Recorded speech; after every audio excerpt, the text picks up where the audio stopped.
Hey everyone, Sean from Team Thagomizer here, and today I want to do a quick video on how to set up the weapon safety on your OpenTX transmitter. I recommend binding your safety to one of the 2 toggle switches on your transmitter rather than the 3 toggle ones. This is because your safety will only ever need to be either on or off. Now the first thing that you want to do is head over to the mix page on your transmitter. Make sure not to try to put the safety into the input page because a input can still be overwritten by a mix, whereas a mix cannot be overwritten by anything else. We'll then want to go down and to our throttle, hold enter, and then insert after. Now what we want to do is go to our source, and for our source we're going to choose the switch that we want to bind to our safety, and then we'll flick that. Hit enter on that, and then what you want to do is go down to switch. Now we will do the exact same thing, flip that switch and make sure that it's at the bottom position. This is because you want to make sure that when your transmitter starts up, it starts up into a safe mode. Then you want to hit enter and go down to multiplex.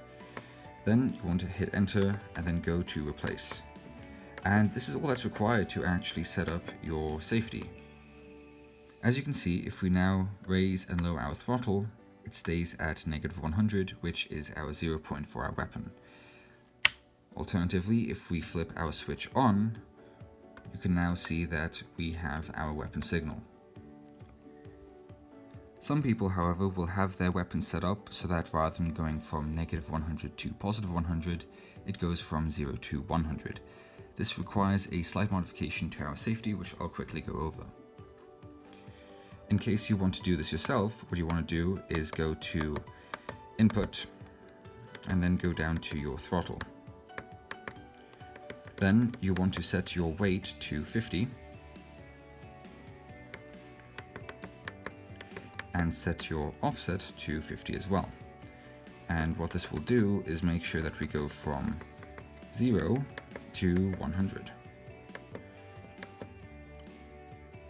As you can see, if I go up now, we go from 0 to +100.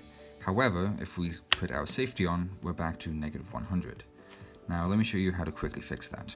What you want to do is go back to the mix page, then go to the new mix that we created, and then rather than 100, you want to go all the way down to 0. Now, if we go back to our main page, you can see that our safety will do nothing if we're at 0, and if we go all the way to 100, we go from 99 back to 0. And there you have it. Now you have a transmitter that will only send a weapon signal once you turn the safety